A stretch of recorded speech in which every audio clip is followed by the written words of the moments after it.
ನಮಸ್ಕಾರ ಕನ್ನಡ. ಬೆಳಗ್ಗೆ alarm of ಮಾಡಿ ನೀರು ಕುಡಿದು ಆಮೇಲೆ ರಗ್ ಮಡ್ಚಿಟ್ಟೆ. ಆಮೇಲೆ ಸಾಂಗ್ ಹಾಕ್ತೆ ಎಕ್ಸಸೈಸ್ ಮಾಡೋಕ್ಕೆ. ಎಕ್ಸಸೈಸ್ ಎಲ್ಲ ಮುಗಿಸಿ ಆಮೇಲೆ ವರ್ಕೌಟ್ ಸ್ಟಾರ್ಟ್ ಮಾಡಿದೆ. ಫಸ್ಟು ಡಂಬಲ್ಗೆ ನಮಸ್ಕಾರ ಮಾಡಿದೆ. ಇವತ್ತಿದ್ದು ಬೈಸಿಪ್ಸ್ದು ಡಂಬಲ್ 5 ಬಾರ್ ಮಾಡಿದೆ. ಆಮೇಲೆ ಸ್ಟ್ರೈಟ್ ಬಾರ್ ಮಾಡಿದೆ.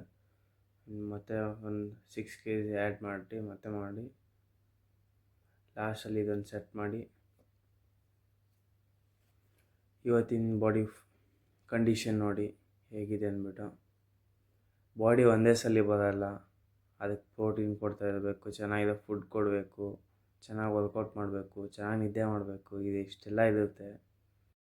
ಆನ್ ಮಾಡಿದೆ ಗಾಯ್ಸ್. ಇವಾಗ ಫಸ್ಟ್ ಆರ್ಡ್ರೆ ಸ್ಕಂದಾವನಿಯಲ್ಲಿ ಬಂತು C18. ನಾನು ಇವಾಗ ಪಿಕಪ್ ಮಾಡ್ಕೊಂಬಾಕ ಹೋಗ್ತಾ ಇದ್ದೀನಿ. ಇವಾಗ ಜಸ್ಟ್ ಡ್ಯೂಟಿ ಸ್ಟಾರ್ಟ್ ಮಾಡಿದೆ. ವಿತಿನ್ 30 ಸೆಕೆಂಡ್ಸಲ್ಲೇ ಡ್ಯೂಟಿ ಬಂತು. ಇವಾಗ ಪಿಕಪ್ ಮಾಡ್ಕೊಂಬಾಕ ಹೋಗ್ತಾ ಇದ್ದೀನಿ. ಗೇಟ್ ಹತ್ರ ಹೋಗ್ಬಿಟ್ಟು ಎಂಟ್ರಿ ಮಾಡಿಸ್ಕೊಂಡು ಆಮೇಲೆ ಪಿಕಪ್ ಮಾಡ್ಕೊಂಡು ಎಲೆಕ್ಟ್ರಾನಿಕ್ ಫೇಸ್ 2 ಬಿಡಬೇಕಿತ್ತು. ಆಮೇಲೆ ಬಿಟ್ಟು ಅಲ್ಲಿಂದ ಮತ್ತೆ ಪಿಕಪ್ ಮಾಡ್ಕೊಂಡೆ ನ್ಯೂ ಹಾರಿಝಾನ್ಗೆ. ಆಮೇಲೆ ಮನೆಗೆ ಬಂದೆ. ಸ್ವಲ್ಪ ಎಲ್ಲ ಡ್ಯೂಟಿ ಮುಗಿಸಿ 10 ಗಂಟೆ ಆಯಿತು ನೈಟು. ಆಮೇಲೆ ಶೇಗೆಲ್ಲ ಕುಡಿದು ರೂಮ್ಗೆ ಹೋಗ್ಬಿಟ್ಟು ಮಲ್ಕೊಂಡೆ. ಸಿಗೋಣ ನೆಕ್ಸ್ಟ್ ವೀಡಿಯೋದಲ್ಲಿ. Love you all.